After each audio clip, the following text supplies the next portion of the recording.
Castle's services operate from the lands of the Darkin Young people to the south, the Awabakal people to the east, the Warramai people to the north, and the Wonnarua people to the west. We acknowledge the traditional custodians of these lands where we work and live. We pay our respects to the elders of these lands, past, present, and emerging.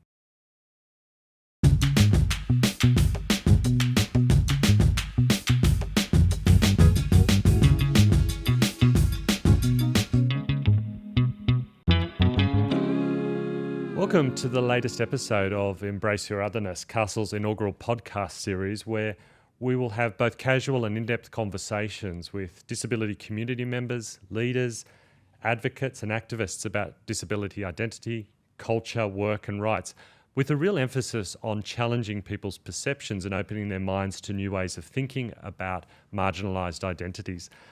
My name is Brad Webb, and I'm honoured to be both the CEO of Castle and the host of this podcast series. Today, we are going to be talking about inclusion in the workplace, exploring ways to create a more diverse and inclusive work environment, and embracing diversity and inclusion as a business strategy. My guest today is Declan Edwards. Declan is a thought leader in the field of happiness and the founder of BU Happiness College, an organisation that is growing global happiness by empowering people with the tools and the team to thrive. As a published author, podcast host, and international keynote speaker, Declan is actively bringing the skill set of happiness back to the people and creating a world where we can all thrive. He actively explores this connection between happiness, workplace culture, and workplace performance in the podcast Working Well with Declan Edwards and Devon. Welcome, Declan. It's wonderful to have you here. Thank you so much for having me. I'm very excited. So we have to start right at the beginning. What on earth is a happiness researcher, and what is a happy workplace? They're both fantastic questions. The first one in particular I get asked quite regularly. When I tell people my job is to research happiness, one of the first things people say is, what does that even mean?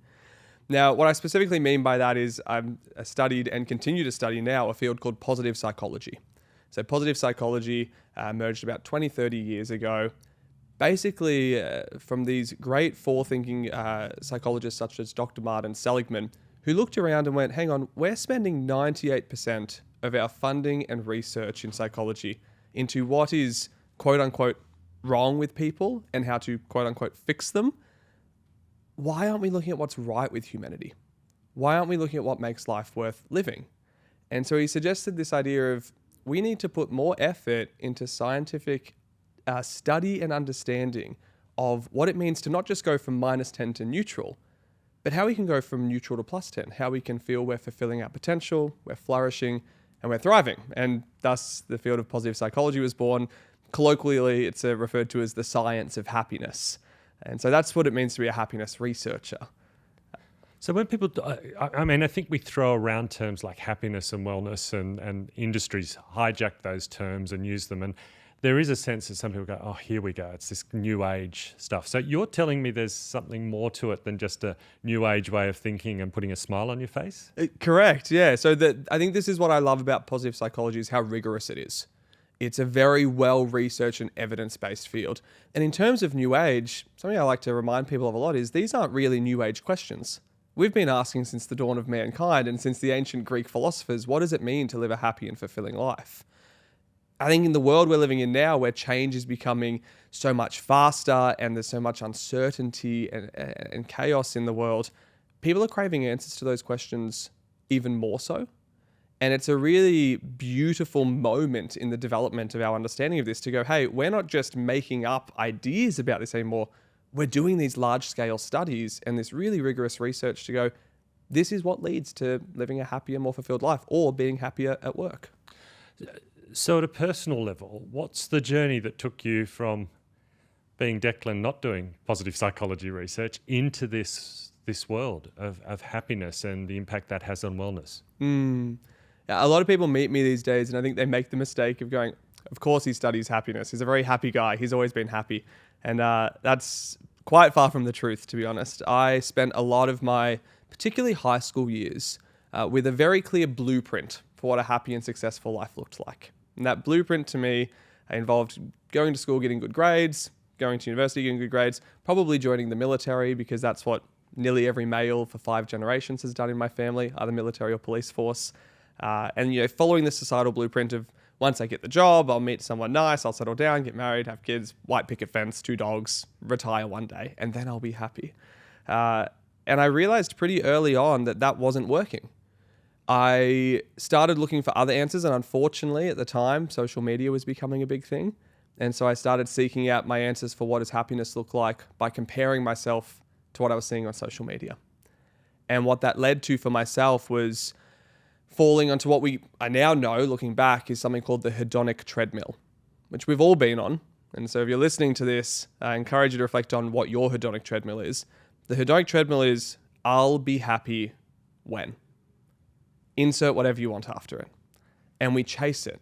And then we get closer and the happiness goalposts seem to move. So for me, it was, I'll be happy when I lose 5 kilos. Lost 5 kilos, wasn't happy yet. I'll be happy when I lose another 5 kilos.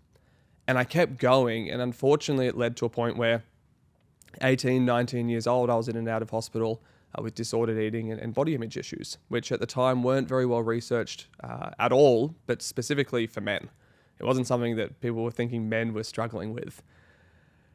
And after doing all these tests and they're trying to find out why I was so sick and unwell, eventually I saw the impact it was having on my mom, who is one of my heroes in life and someone I'm very grateful for. And it was this real wake-up call at how I thought and felt about myself, my own levels of happiness or unhappiness, didn't just impact me. I think happiness we think of very individualistically. We think it's just about ourselves. But our own happiness or unhappiness spreads a ripple effect, whether we intend it to or not.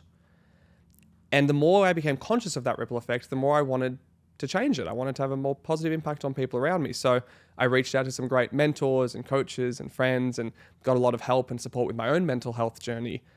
And a common theme through all of this self-work and learning and development was positive psychology as a field. And I went, okay, if they're doing this amazing work, I want to go learn what they're doing.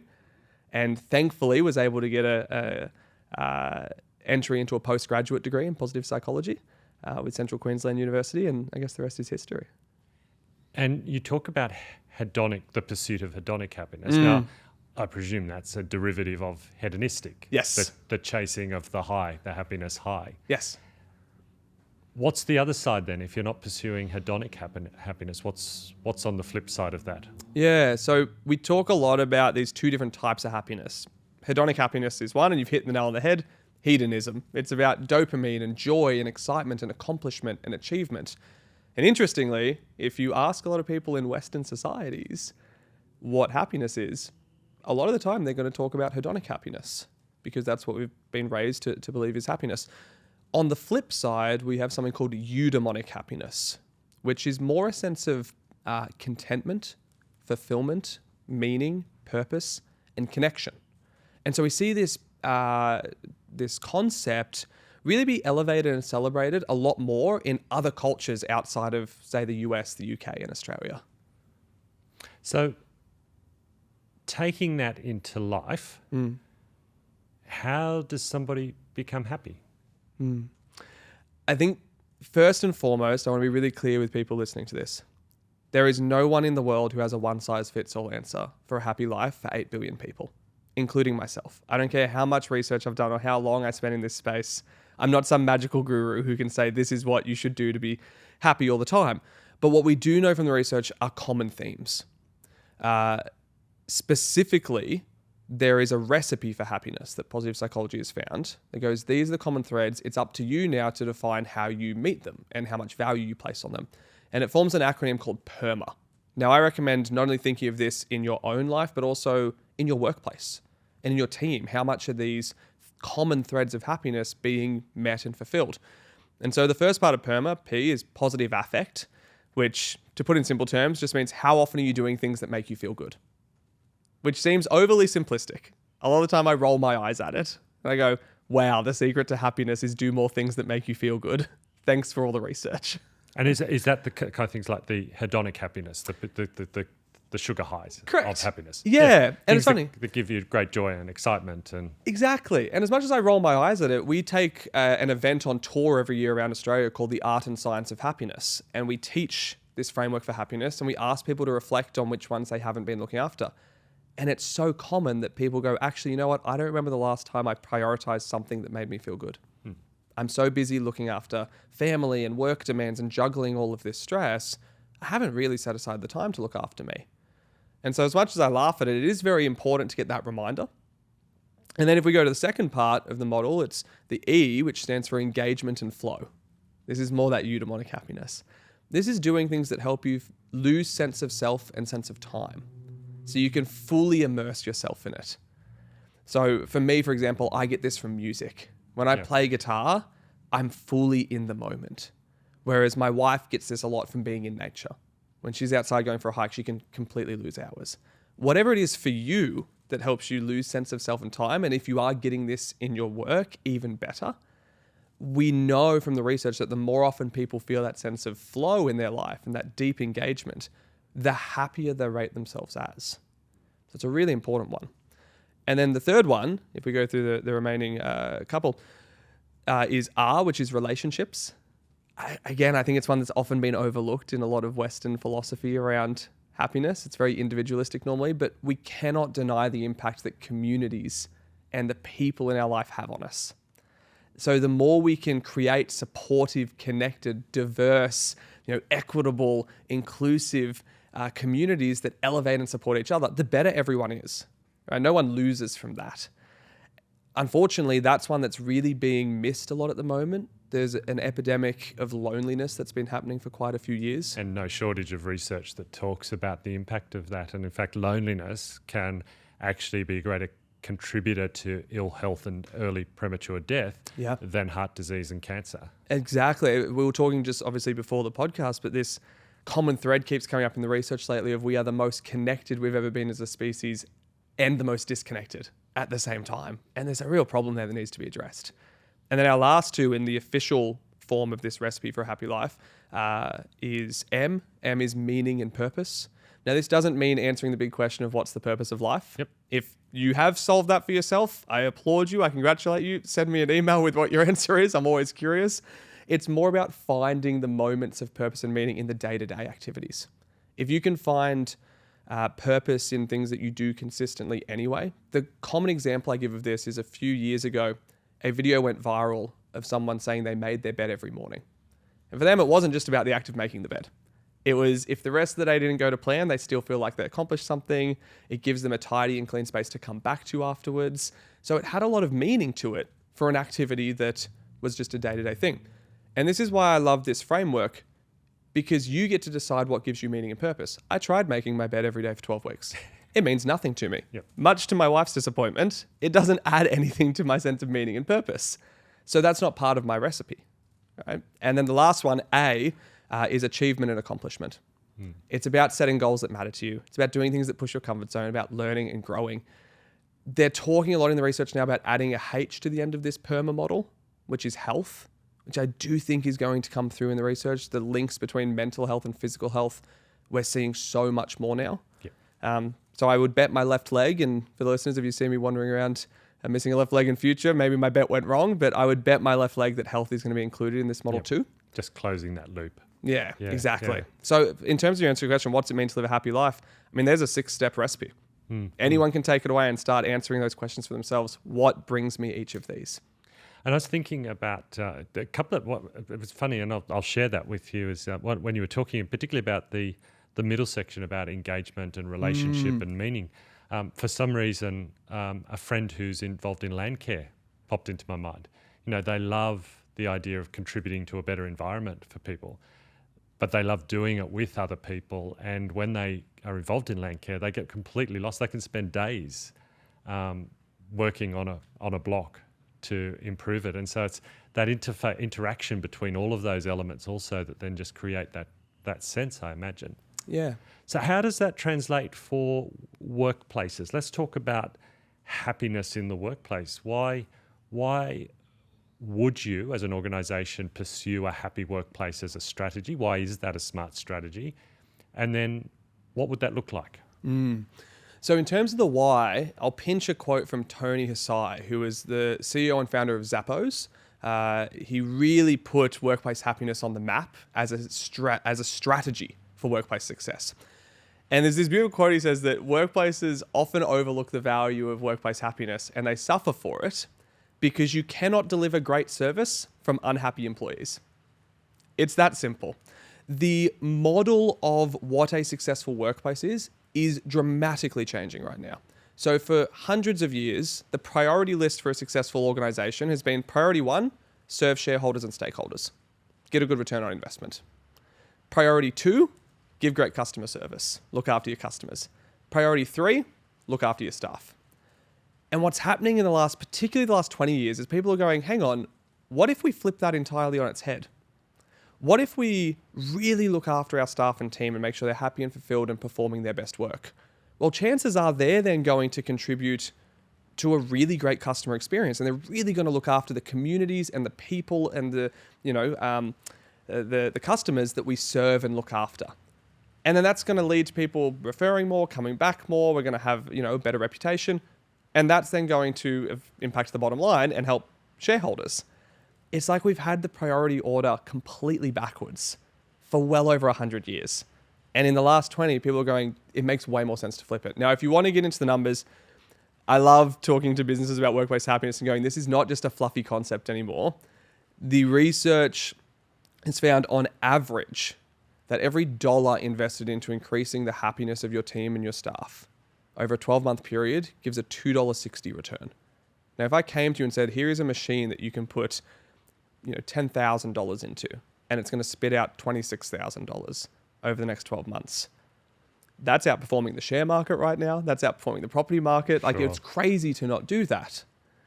And how that number's figured is direct and indirect costs that it saves. So on average, if a staff member quits because of burnout, it's going to cost you about 33% of their salary to replace them. By the time you go through recruitment, training up, getting them to the level of the previous staff member, if there is mental health leave involved in that, that's an extra cost. We know businesses are losing about $17,000 a year per staff member that's actively disengaged in lost opportunity and poor performance and lowered productivity. And it's about, from memory, $7,000 to $9,000 per year for low well-being. If you start looking at organizations of 10, 100, 1,000, 10,000 employees, those numbers add up really quickly. So as a subset of the research questions that are being asked in happiness research, do you see this growing emphasis on organizations wanting to understand the impact, understand the bottom line impact? Because fundamentally we still operate in that kind of model of producing a return on investment. Is that a growing subset of the research question? It is. It's a particularly from COVID and onwards. So that 2020 onwards, there is more and more interest. I think because the way people work and the way people think of how work fits in their life has dramatically been disrupted. Right? We're seeing this real acceleration towards things that were probably coming anyway. So hybrid and virtual work is a big one that people talk about. These were going to happen eventually anyway. COVID accelerated it. And there's a lot of workplaces now scrambling to keep up. And so as a result, there's more and more of this sense of, hey, we don't need to say economic growth and staff happiness are opposites. They're actually the same. If you, as I've mentioned before, if you focus on staff happiness and you have happier staff, I think that there was a big study recently that found, on average, publicly listed and traded companies that had really great staff culture and really great staff well-being in place and scored highly on those metrics outperformed their competitors by 20%. It is a strategic advantage now to become a happy workplace.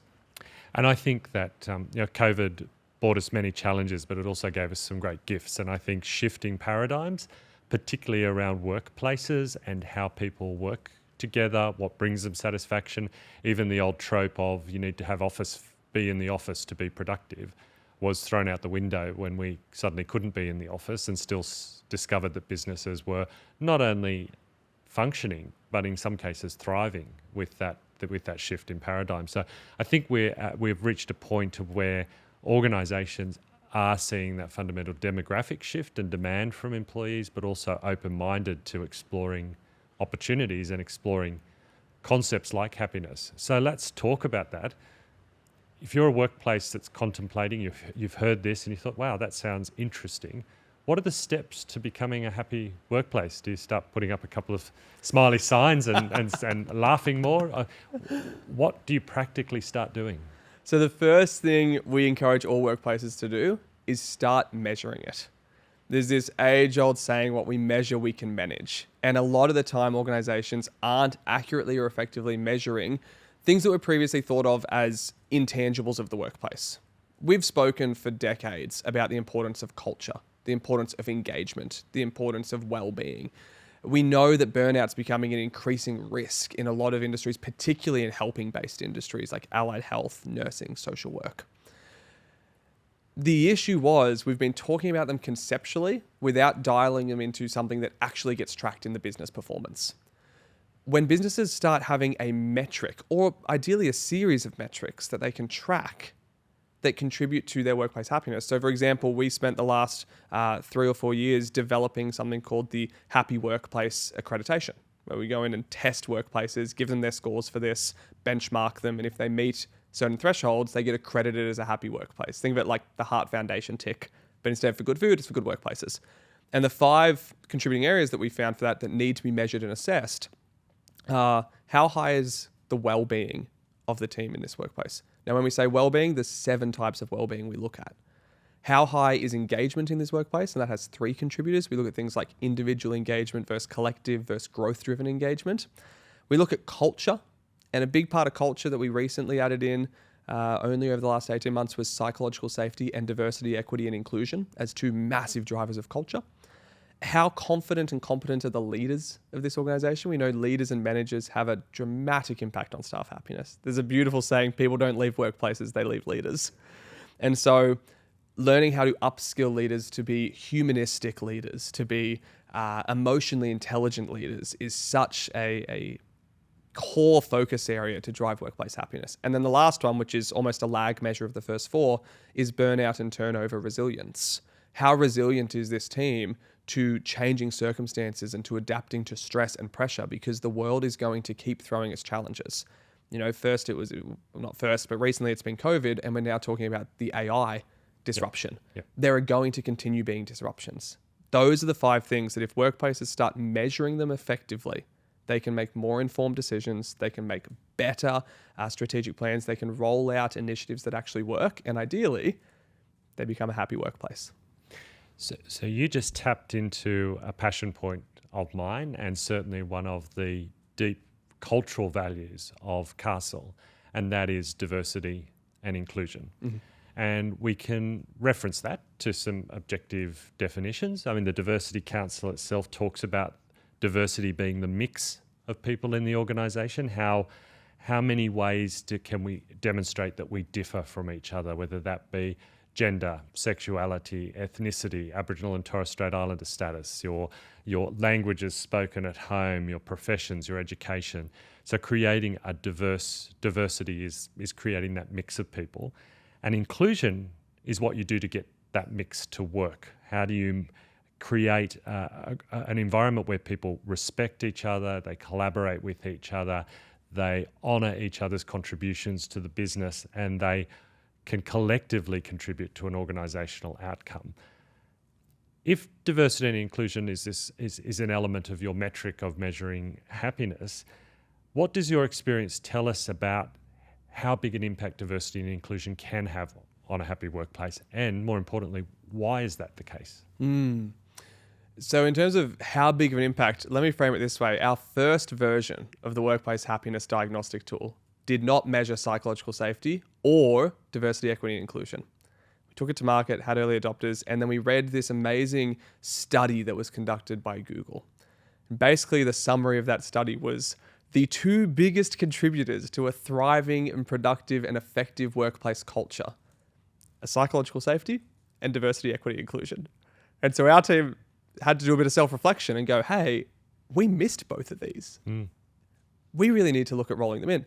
And so we went back, did more research, and just found across the board, they are core drivers of a thriving culture. If you want to have a great culture at work, those are your 2 pillars to start building on. And the reason I mentioned both of them is they really do need to work together. Right?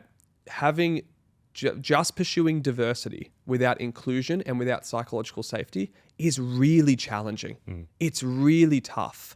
You mentioned before the idea of people actually valuing and respecting each other's differences.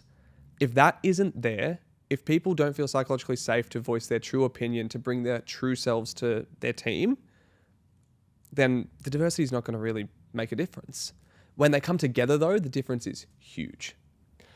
That is our experience, particularly in the work we do with disability employment, that most employers are very keen to be involved and to engage and to employ somebody with a disability. However, they need help to adapt and change, and it is a partnership between the employer and the employee, and the work that we do to facilitate that discussion that enables the adaptation, the inclusion to really work, as opposed to somebody turning up in the workplace with their disability, with no accommodations, with no adjustments to the expectations of the role or the position. And then there's this conflict between expectations of both parties that are never met. So the inclusion piece becomes a really important aspect to that. And I think that when we talk about diversity, it's not just about quotas. It's not just about ticking the box and being able to say, look at the real mix of people. It's the work we do to make sure that they're welcomed, to make sure that they're part of the fabric of the organisation. So how does that relate back? I'm interested to go back to PERMA. You've got this concept of organisational happiness and the metrics for that, and the individual happiness. What's the intersection between those two? How does having a happy workplace fulfill an individual at an individual happiness level? Yeah. I mean, a lot of those measures we just spoke about with workplace happiness, so high well-being, high engagement, great leaders, high culture, they have direct ties into those measures of PERMA we spoke about. Ideally, you're having some really nice moments in your work. You're having moments where you can laugh and enjoy that positive affect that we first spoke about, where you can experience joy. Ideally, you're doing work that challenges you and utilizes your strengths so you can engage in flow and be in that engagement and flow. Ideally, you're surrounded by a well-connected, supportive, diverse, inclusive team that helps fulfill that relationship one. All of those measures of PERMA we spoke about earlier, in an ideal world, could be, I'm not going to say fulfilled, but contributed to by your work. Right? Now, that doesn't mean, please don't think if you're reflecting and going, my work is giving me 4 out of the 5, I'm such a failure, I need to work on the 5th one. That's not the case at all. It might be that you get that 5th one from something entirely separate to your work. Yep. I've met very happy and fulfilled people who do not get a sense of meaning and purpose from their work, but they do something outside of work, like volunteering, or they're involved in a community organization, or they campaign for projects and causes that really matter to them. And that fills up that cup of meaning and purpose. They don't necessarily have to get it from their workplace. Yeah. But the more you can get from your work, let's be real with each other, a fair chunk of our life is spent working. A large percentage of our waking hours are going to be involved in our career. So if we can not only find workplaces as like a mythical unicorn out there that's going to automatically fulfill these, but work collaboratively with our teams, with our leaders, with other organizations in our sector to go, how do we meet these? Not only those 5 areas we measure for workplace happiness, but how do we contribute to those areas in PERMA for the individual happiness of our team and clients? And the world's going to be a better place. I mean, it gives a lot of food for thought, this conversation. And what we can say in summary is that the research demonstrates that a happy workplace is good for business.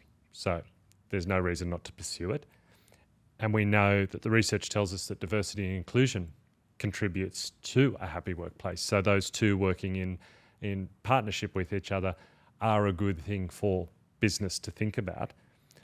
So what's your advice to an organisation or to an individual or to a leader in an organisation that's hearing this and says, okay, how do I take the first step as a leader in that organisation, or even as an employee who wants to raise this issue within their organisation? What's the first step to promote this conversation, to start moving on happiness in the workplace? Yeah. So again, I think the first step is make it tangible and trackable, because it takes it from being a fluffy concept of workplace happiness to something that could be measured and is really strategic. So those 5 we spoke about earlier, of 5 contributors to a happy workplace, know about them, learn about them. If you're a staff member wanting to promote it with your leadership team, bring it in. If you're a leader trying to roll it out, talk to the team about it. And then the second one is involve and include your team and your community in this. And this comes back to the diversity, equity, and inclusion part. There's this concept called the Swiss cheese effect, which is we all have blind spots. We all have biases. We all have weaknesses. Now, if I'm in a room of people making a decision about how happy our workplace is going to be and how we're going to move towards that, and I look around the room and everyone is looking pretty similar to me, talking pretty similar to me, we've got very similar lived experiences, the risk of that is each of us have the holes in a slice of Swiss cheese. You lay us over each other, all those blind spots and holes are lining up. And that's where risk comes through. So in terms of mitigating your risk and rolling this out well, make sure you include the people around you and that you have a diverse range of people involved in this. Experts, consultants and partners, your own team. And yes, look for differences of experience and opinion and perspective because it's going to give you a broader and safer in the long run approach to becoming a happy workplace. Thanks for sharing that at an organizational level. For the individuals that are out there that think, okay, this happiness gig sounds like okay to me and I want to perhaps explore PERMA more or ask myself those questions. Is there a place that somebody can go, a resource that somebody can access that helps them start to consider this for themselves in the same way that you unpacked that in your own life? Yeah, so thankfully, a lot of positive psychology research is open source. They've really democratized it. So if you go to Authentic Happiness, I believe it's called, there are a bunch of evidence-based tests and self-reflection questionnaires and tools from Dr. Seligman and his team at the University of Pennsylvania that you can jump in and utilize. The other fantastic one is the VIA Character Strengths Test. So you can go in and it'll help you get an understanding of what your unique humanistic strengths are. And they find if you utilize those in your home life, in your work life, you tend to show up as the best version of yourself. Those would be the best two starting points. And then if they wanted to do anything more in depth from that, obviously, checking out the free resources we have at BU Happiness College on our website. There's some free tools and self-reflections that people can utilize. That's excellent. Declan, thanks so much for sharing this journey. It's a topic that is a little bit off-centre to what we would usually talk about in these, but it has so much relevance to the conversations that we regularly have about inclusion, the inclusion of people with disability in society and in workplaces. And I think that this concept of happiness is one to unpack and to explore and to continue the conversation with. I'm going to come back to you and ask you the question I ask every guest on this podcast, and it is themed Embrace Your Otherness. What does Embrace Your Otherness mean to somebody like you? What I find really serendipitous about this is if you look at the name of the organization that I run, BU Happiness College, the amount of people who ask me what the BU stands for at the start of it, I go, be you, be yourself. I think that aligns so perfectly with Embrace Your Otherness. The greatest gift that each of us can give our loved ones, our communities, our workplaces, the world as a whole, is to show up authentically and wholeheartedly as ourselves. And that is a journey of self-discovery, of self-compassion, of self-understanding, that although challenging at times is, I believe, one of the most worthy pursuits we can take. So in terms of what Embrace Your Otherness means, to me, it would be that. Get to know yourself, really get to know yourself, and then bring yourself to your communities that you're in, to your workplace, to your loved ones, and to the world as a whole. Well, that really is serendipitous. I think that is the truth, isn't it? Be you. And that's why you said to us at the start, there's no one recipe for happiness for the 8 billion people on this planet. There are potentially 8 billion recipes for happiness that we need to understand and unpack for ourselves. Declan, thank you again so much for coming in and sharing the happiness story and the happiness journey with us. I really appreciate the time that you've taken to be so open about that. Thank you. You're so welcome. Thank you so much.